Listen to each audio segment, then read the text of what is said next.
오직 죽은 자들을 위해 존재하는 사진관이 가업을 이어온 사진사가 바로 Kali ini Minet akan membahas drama Korea terbaru yang berjudul The Midnight Studio.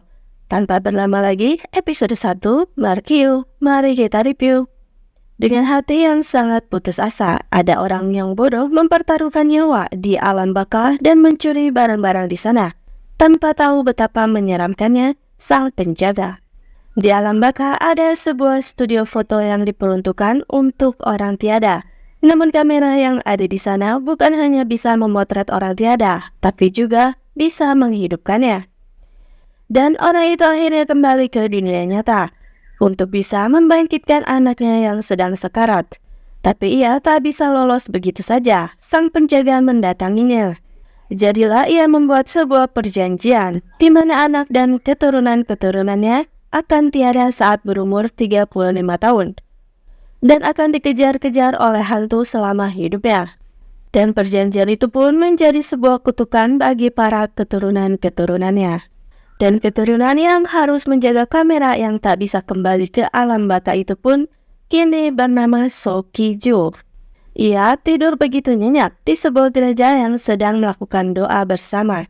Karena di tempat itulah ia tak diganggu oleh para hantu. Namun asisten manajer Go dan Baek Nam-gu tak membiarkannya tidur tenang. Tubuhnya diangkat dan orang-orang di sana pun ketakutan karena tubuh So Ki-joo melayang begitu saja. Ternyata manajer Go dan Baek Nam-gu adalah seorang hantu.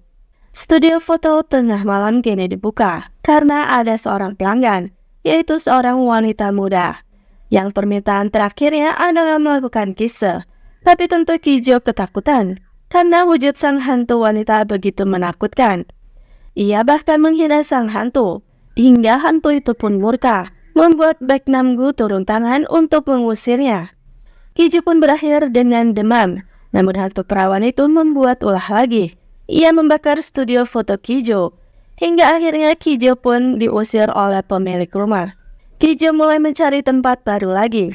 Setelah mendapatkan informasi, ia mendatangi tempat itu, namun baru saja memasuki gedung. Ki-joo sudah banyak dihadang oleh para hantu. Bahkan ada yang mengikutinya sampai naik ke elevator. Sedangkan di tempat lain, seorang pengacara wanita bernama Han Bom. Ia adalah mantan jaksa yang tak mempunyai pekerjaan karena membuat masalah dengan kepala jaksa. Han Bom adalah wanita yang percaya diri, namun diam-diam ia pun merasa khawatir akan nasibnya juga. Han Bom sudah menunggak biaya sewa rumahnya, membuat sang pemilik pun murka dan berniat mengusirnya. Di elevator, Ki-joo diserang oleh hantu yang terus-menerus memintanya untuk berinvestasi. Sedangkan di luar, Han Bom kebingungan karena tombol elevator yang terus bergerak dengan cepat. Han Bom ternyata akan melakukan wawancara di tempat itu. Dan saat elevator terbuka, ia melihat seorang pria. Dan tanpa curiga, Han Bom pun masuk begitu saja. Ki-joo merasa keheranan karena ia tadi tak sengaja memegang tubuh Han Bom, dan hantu itu pun seolah terpental tak bisa mendekatinya. Seorang wanita tampak sudah menyerah dengan keadaan suaminya yang tak berdaya. Ia pun menghilangkan nyawa suaminya itu. Kembali ke tempat Han Bom, saat akan melakukan wawancara, tiba-tiba ia mendapatkan pesan jika ada kasus yang aneh. Seorang wanita yang menyerahkan diri karena telah menghilangkan nyawa suaminya. Han Bom pun mengalami dilema antara wawancara atau kasus. Namun akhirnya ia memilih kasus itu. Han Bom mendatangi wanita di kantor polisi. Wanita itu bersikeras jika ialah penghilang nyawa suaminya. Ia tak butuh seorang pengacara. Han Bom merasa tak masuk akal karena tak ada saksi ataupun bukti. Tapi wanita itu tetap kekeh mengaku ia adalah pelakunya. Di tempat lain, Ki-joo bertemu dengan Madam So yang kebetulan berjualan di sana. Karena mendengar Ki-joo yang sedang mencari sebuah tempat, akhirnya wanita itu menawarkan tempatnya untuk disewakan pada Ki-joo. Dan akhirnya Ki-joo pun mulai mengemasi barang-barangnya di tempat baru. So Ki-joo ternyata sedang mencari pamannya yang bernama So Ki-won. Ia menghilang di usianya yang ke-35 tahun. Dan kini studio foto tengah malam dibuka, sebuah studio yang hanya menerima orang tiada. Gerbang menuju dunia ini hanya bisa dibuka oleh juru kamera dan pintu gerbang kematian hanya bisa dimasuki selama 3 hari oleh orang yang telah tiada. Dan Seo Ki-jo adalah juru kamera yang mewarisi studio foto tengah malam itu. Dan di alam baka, sang suami berusaha untuk kabur dari sana karena mengingat istrinya. Ia melewati berbagai macam rintangan dan akhirnya menemukan sebuah gerbang. Dan di sana Ki-jo dan yang lainnya menyambut dirinya. Permintaan sang suami adalah ia ingin istrinya dibebaskan. Di rumahnya, Han Bom membaca berkas kasus. Ia kebingungan kenapa wanita itu terus mengakui bahwa ia adalah orang yang sudah menghilangkan nyawa suaminya. Dengan mudah Ki-jo mendapatkan berkas perkara dengan bantuan Baek Nam-gu.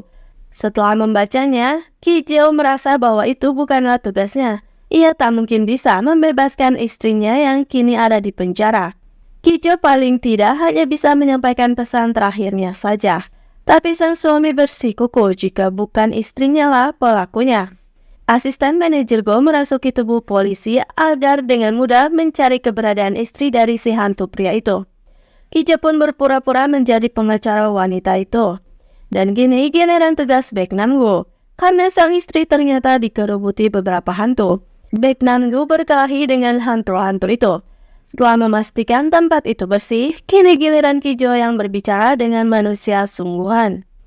Ia berbicara dengan sang istri, dan kejadian yang sebenarnya adalah seperti ini. Bora memang sempat berniat menghilangkan nyawa suaminya, tapi ia tak sampai hati.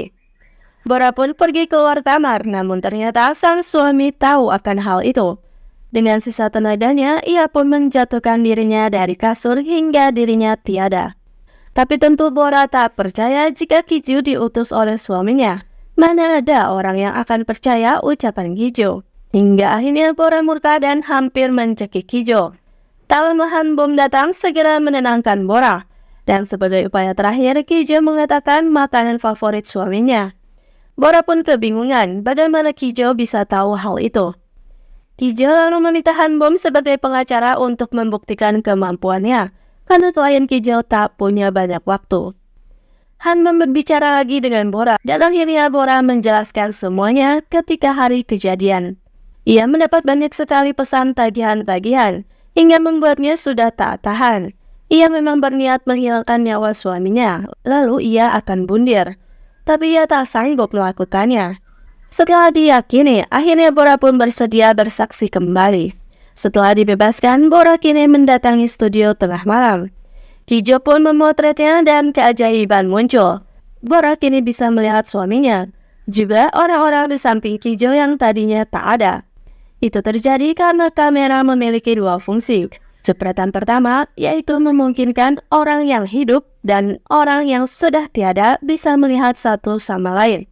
Bora dan suaminya akhirnya bisa makan malam yang mereka impikan meskipun sudah terlambat terlalu lama. Dan akhirnya jepretan kedua pun dilakukan. Itu tandanya waktu untuk ucapan perpisahan. Dan akhirnya sang suami pun pergi dengan damai. Juga sebuah foto yang saat-saat terakhirnya akan muncul. Kamera ini memiliki kutukan serius. Para juru fotonya memiliki umur pendek, tidak lebih dari 35 tahun. Dan kini tugas Ki-jo pun selesai. Di tempat lain, Han Bom merasa bangga karena berhasil dengan kasusnya. Tapi saat sampai rumah, ia malah diusir oleh pemilik rumah. Karena melihat cahaya di lantai bawah, Han Bom pun mendatanginya.